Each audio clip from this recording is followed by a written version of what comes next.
नमस्कार, आप देख रहे हैं सोशल न्यूज़। अगर आज बात करें भारत में तो पत्रकारिता पूरी तरीके से ख़त्म होती नज़र आ रही है। मैं आपको बता दूं कि 180 में से 142 नंबर पे आता है भारत पत्रकार को लेके। जर्नलिज्म जिस तरीके से देश में ख़त्म होते चली जा रही है, एक दिन ऐसा आएगा कि आवाज़ उठाने पे भी जेल हो जाएगी।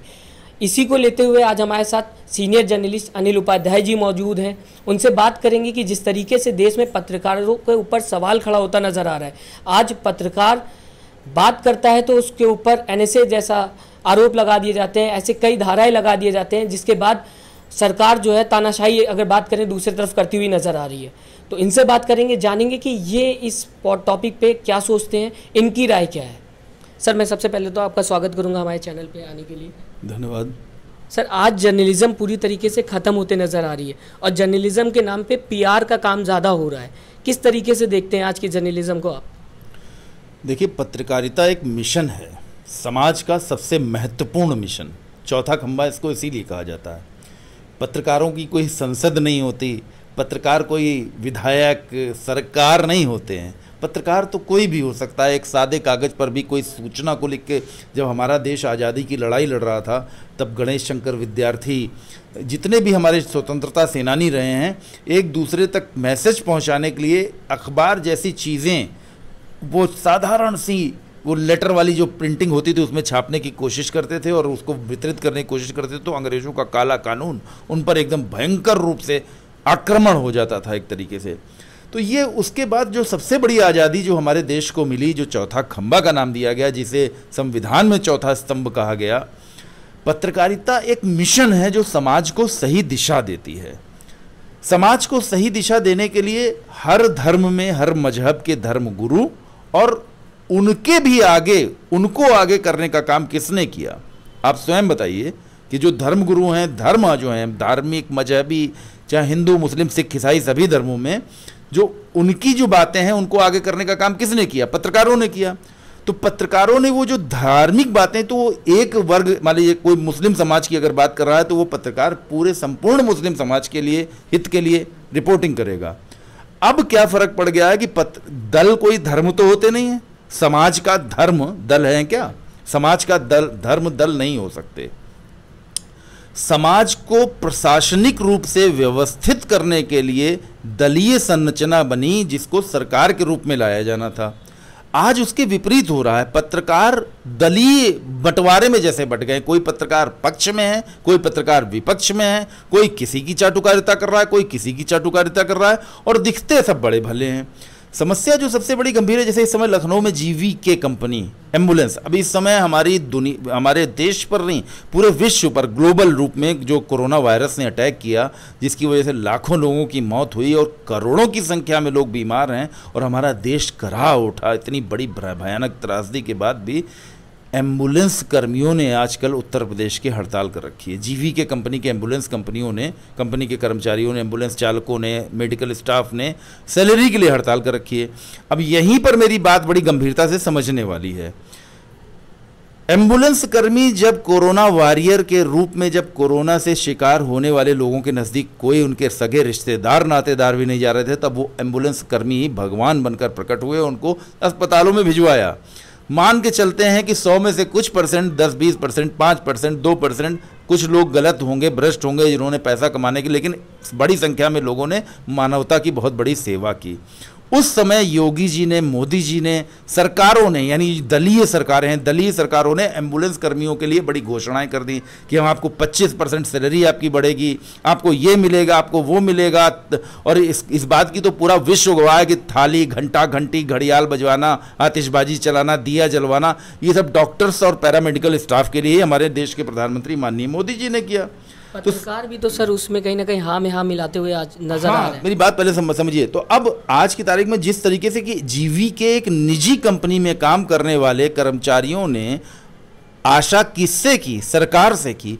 पत्रकार भी ऐसे ही आशा किससे करता है? सरकार से करता है। जैसे आज लखनऊ में 10 लाख रुपए के चेक बांटे गए ना योगी द्वारा, अब उसका श्रेय लेने की कंपटीशन हो गई। जो पत्रकार भी आशा किससे करता है? सरकार से।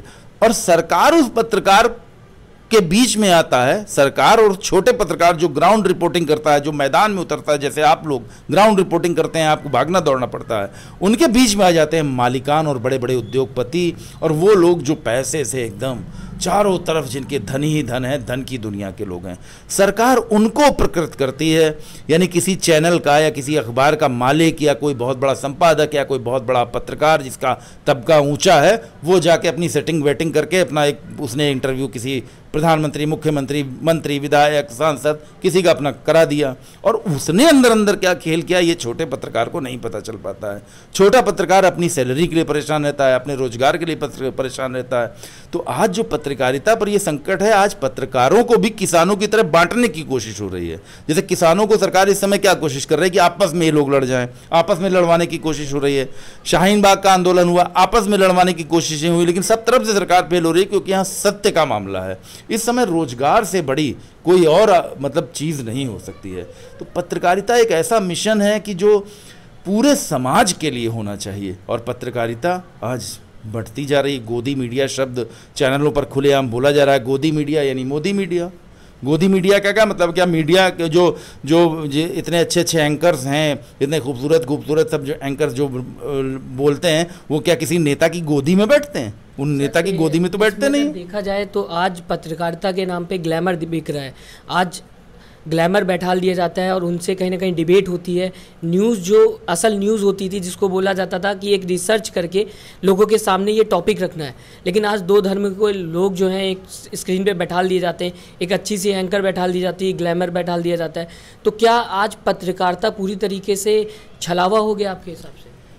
पत्रकारिता पूरी तरीके से छलावा भी नहीं हुई है, क्योंकि बहुत बड़ी संख्या में सच्चे पत्रकार अभी हैं जो समाज के प्रति अपने दायित्व को समझते हैं, लेकिन चूंकि उनके भी अपने परिवार है और उनको चलाने वाले लोग जो हमारा देश चला रहे हैं, जो हमारे देश के सबसे बड़े प्रशासक हैं, उनके पास परिवार ही नहीं है।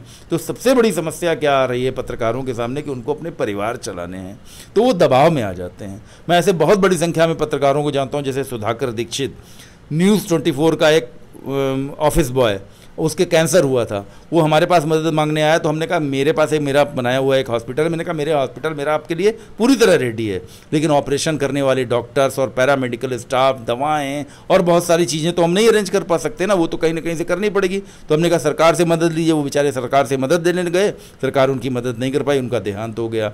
लेकिन पत्रकार साथियों ने उनके लिए चंदा करके जो भी हो सका आपस में मदद करने की कोशिश की। आज की तारीख में ये कंडीशन है कि पत्रकार सरकारों से रेगुलर वाली मदद चाहते हैं, टेम्परेरी नहीं कि आज आपने कुछ अनुदान दे दिया, आज कुछ मुआवजा दे दिया, आज थोड़ी सी मदद कर दी तो कल क्या होगा हमारा। पत्रकारों की भी तो परिवार है, पत्रकारों के भी तो बच्चे हैं, पत्रकारों के भी तो माता पिता हैं, परिवार है, वो उनको कैसे पालेंगे। तो इसलिए पत्रकार सुरक्षा योजना कोई एक बड़ी आवश्यक है जिसमें पत्रकारों को सुरक्षा मिले। अगर बात करें, एक वक्त था जब इमरजेंसी लगाई थी इंदिरा गांधी ने, तब पत्रकारों को बोलने नहीं दिया जाता था। आज अगर बात करें तो पत्रकार अगर बोलता है तो उसके ऊपर कहीं ना कहीं केसेस डाल दिए जाते हैं, उसको किसी क्राइम में फंसा दिया जाता है। तो क्या आज पत्रकार बोलेगा नहीं? क्या आज पत्रकार अपनी आवाज़ नहीं उठा सकता? देखिए, पत्रकार को अब रोका नहीं जा पाएगा, क्योंकि सूचना के संचार के साधन इतने अधिक हो गए हैं। जब इंदिरा गांधी ने इमरजेंसी लगाई और मीडिया पर अंकुश लगाने की कोशिश की तो केवल अखबार प्रिंट मीडिया होता था। आज print media, TV media, social media, net media और उसके बाद युवा आज की तारीख में इतना एक्टिव हो गया है कि वो शांत नहीं हो सकता। युवा आज की तारीख में बंट रहा है, जो आपस में किसी दल के लिए, वो गलत है। मैं कहता हूँ दल के लिए मत बतो, सबसे पहले हमारा भारत है, पहले भारतीय नागरिक सोच लाओ। स्वतंत्र नागरिक सोच की आज आवश्यकता है सबसे अधिक, जो दलों के पास नहीं मिलेगी। अगर आपको देखिए, हम एक देश के नागरिक हैं, एक राष्ट्रभक्ति और राष्ट्रवाद चल चुका है। तो राष्ट्रवाद का मतलब कि देशवाद हुआ ना, तो देश चलता है किससे? संविधान से। देश दल से नहीं चलता है, देश संविधान से चलता है। और देश को जैसे दलों की निजी जागीर बना रहे हैं केवल जनता के लोग, जो आपस में सोशल मीडिया पर इधर उधर आपस में लड़ाई लड़ते हैं। सबसे बड़ी खराबी ये है, आज की तारीख में सोशल मीडिया पर एक्टिव सत्य बोलने वाला हर व्यक्ति एक सच्चा पत्रकार है, जो समाज को सही दिशा दे सकता है। आपको लगता है कि आज एक वक्त आ गया है जब पत्रकारिता को बचाने की ज़रूरत पड़ गई है? हम सच कहेंगे तो आने वाला समय बहुत बड़ी क्रांति का मुझे दिखाई दे रहा है। एक ऐसी क्रांति का आगाज़ होने वाला है कि जिसकी शुरुआत किस दिन होगी, बस एक चिंगारी की आवश्यकता है। एक पूरा दावानल सामने खड़ा है, एक चिंगारी कौन आगे करे। होता है ना कि बिल्ली के गले में घंटी कौन बांधे। तो इस समय भय का माहौल बनाया जा रहा है कि अगर आप बोलेंगे तो आप पेन ऐसे लग जाएगा, ये हो जाएगा। जबकि अब सुप्रीम कोर्ट जिस तरीके से एक्शन में आ रही है, अगर सुप्रीम कोर्ट ने खुद ही सरकार को पूरी तरह कटघरे में खड़ा कर दिया तो फिर सरकार क्या कर पाएगी। तो इसलिए आने वाला समय जो है, हम आपसे सच बताएं, क्रांति का दौर एक ऐसा आने जा रहा है जिसमें आदमी इंसानियत के लिए, देश के लिए, सचमुच में देश के लिए, अपने परिवार के लिए क्रांति करने पर आमादा हो जाएगा और मजबूर हो जाएगा, केवल भ्रष्ट राजनीतिज्ञों के कारण। अच्छा, मैं अगर आपसे राजनीति पे बात करूं, 4.5 साल हो गए बीजेपी को यूपी में, ऊपर ही हो रहा है। अब दोबारा चुनाव 2022 के लिए तैयारी कर रहे हैं। किस तरीके से आपने इस सरकार को देखा और क्या लगता है कि 2022 में इसका असर पब्लिक पे पड़ेगा? देखिए, हमारे उत्तर प्रदेश के मुख्यमंत्री योगी जी महाराज बेहद ईमानदार कहे जाते हैं, उन पर आरोप भी नहीं बताए जाते हैं। लेकिन योगी जी के केवल ईमानदार होने से सरकार और सत्ता नहीं ईमानदार हो सकती है।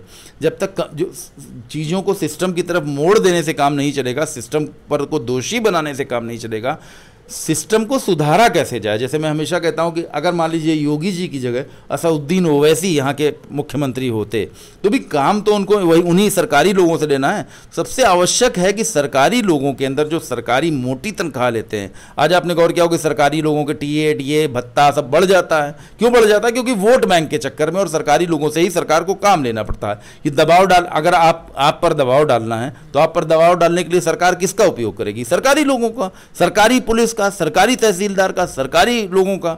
तो सरकारी लोगों की तनख्वाह तो बढ़ा दी जाती है, लेकिन सरकारी लोग ऐसे लोग हैं जो 1.5 लाख रुपए, 70 80 हज़ार, 1,30,000 रुपए पर मंथ की सैलरी पाते हैं। उसके बाद भी किसी से जब 5,000, 10,000, 2,000 रुपए घूस लेते हैं तो मुझे उन पर तरस आता है। उन पर तरस आता है कि मतलब ये तो चपरासी से भी गए बीते हैं, पैसे से इनका कोई मोल नहीं है। ये इतना अच्छा खासा इनको सरकार अगर सैलरी दे रही है, लाख रुपए के लगभग उनके परिवार के पास तनख्वाह आ रही है, उसके बाद भी किसी से 2,000, 4,000, 5,000 रुपए घूस लेते हैं, तो ये तो इंसानियत के नाम पर कलंक हैं ऐसे लोग। मैं आखिरी में आपसे सवाल पूछना चाहूँगा, 2022 अगर जैसे मैंने अभी बताया आपको, 2022 में क्या लगता है परिवर्तन देखने को मिलेगा आपको? देखिए, जनता इस वक्त बहुत ज़्यादा कंफ्यूज है, बटी हुई है। कोई किसी दल की तरफ, कोई किसी दल की, कोई धर्म, कोई जाति, आपस में लड़ती है जनता। आज के कुछ महीनों बाद किस तरफ जाएगी अभी कुछ नहीं बताया जा सकता। बहुत बहुत शुक्रिया हमसे बात करने के लिए। तो आपने सुना जिस तरीके से पत्रकारिता आज ख़त्म होती नज़र आ रही है। कहीं ना कहीं पत्रकार जो हैं वो ग्लैमर में फंसे हुए हैं। आप किसी भी गोदी मीडिया के चैनल को उठा के देख सकते हैं, कहीं डिबेट होती है धर्म के नाम पे, कहीं बात होती है सरकार को लेके। सरकार से क्वेश्चन नहीं किया जाता, क्योंकि एक पत्रकार ही होता है जो सरकार से क्वेश्चन पूछता है, सरकार से सवाल पूछता है जनता के लिए। जनता के लिए पत्रकार जो है वो हमेशा हर जगह जाता है, कोशिश करता है कि ज़्यादा से ज़्यादा जहाँ पे करप्शन हो रहा है उस आवाज़ को उठाया जा सके, जनता को सच दिखाया जा सके। लेकिन जिस तरीके से आज पत्रकारों के ऊपर दबाव डल रहा है, लगता तो यही है कि आने वाले वक्त में कहीं ना कहीं पीआर जो है वो पूरी तरीके से हैंडल की जाएगी पत्रकारिता के नाम पे। फिलहाल आप भी अपना कमेंट देके ज़रूर हमें बताइएगा कि आपको क्या लगता है आज की पत्रकारिता आप किस नज़र से देखते हैं। नमस्कार। चैनल को लाइक, शेयर एंड सब्सक्राइब करें और बेल आइकन दबाना ना भूलें।